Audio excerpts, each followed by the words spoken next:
So here I am, home, after watching 50 Shades of Grey, taking a few notes. I want to start with what I did like and then proceed downhill, so to speak.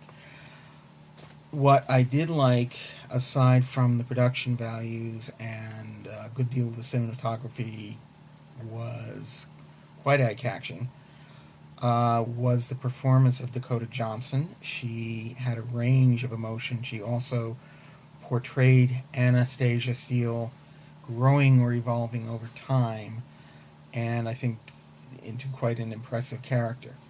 Um, I was also impressed with Marcia Gay Harden, a veteran actress. She had a good mix of the formality that you saw in Christian Grey, but with a spark of humanity. Um, and it was the formality makes you realize how Christian turned out the way he did, yet the undercurrent of tenderness, of lightheartedness that she shows kind of makes you wonder, did he go overboard? Did he read what she wanted wrong? Anyway, it sort of made you think in terms of the character. Jamie Dornan as Christian Grey came across to me as cold, flat, stiff, unconvincing. There were only 3 times that I saw him in character show emotion, uh, mostly anger. Um, and perhaps that was how he interpreted the character, how he wanted to portray his dysfunction, but it still seemed very forced to me. It didn't seem credible. In fact, I think the audience in the theater found the dialogue and the narrative of the story quite unconvincing. There was laughter throughout, especially in the beginning, and even at the end, which was a rather abrupt ending, people broke out into laughter as the credits started rolling. I think that they really saw this as contrived, as sort of a bad mix of comedy, melodrama, character study, failed romance, but it's just not believable. Makes you wonder why the book appealed to so many people. Um, I know there's been a lot of criticism that the book and now the film shows Christian uh, not respecting Anna's consent, or rather, not encouraging full, authentic, enthusiastic consent. It is more consent by ultimatum. If you want to be with me, you have to agree to A, B, C, D, E.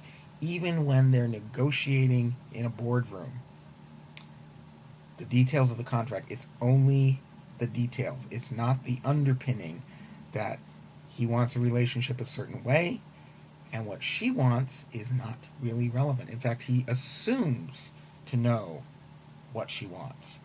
And boy, is he ever wrong. He also says, I'm not into romance. I don't do romance. No, he does acquisition. He's a business tycoon. He sees people as commodities. He harnesses them for his own use. And that is apparently what he is trying to do with Anna, and Anna chafes at that. And when she does, that's when he gets abusive, either by stalking her or by losing control over her.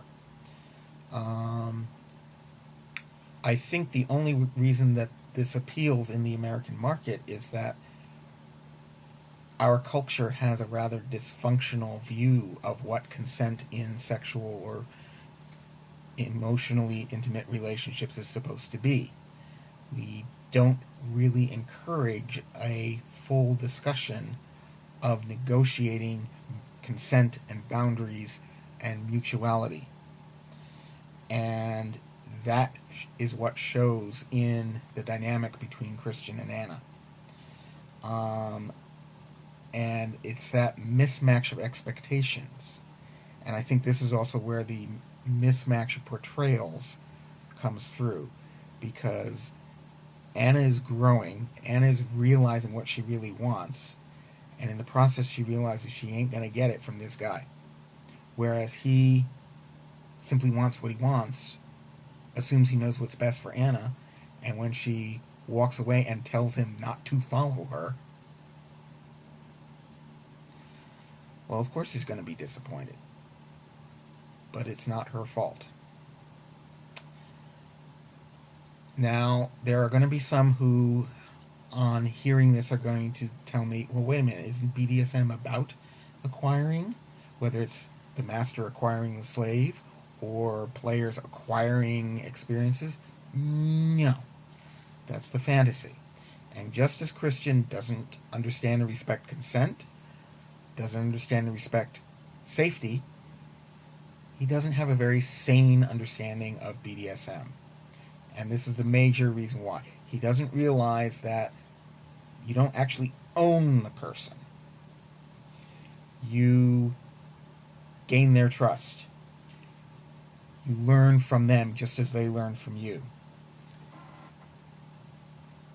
And you fulfill one another's desires. The other thing that he doesn't understand is that it's not an either-or proposition.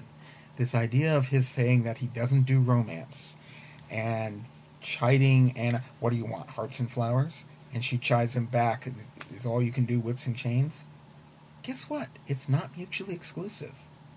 A lot of kinky couples, a lot of BDSM relationships have both the romantic hearts and flowers and the intensity of physical sensation, pushing emotional limits, testing limits of one another.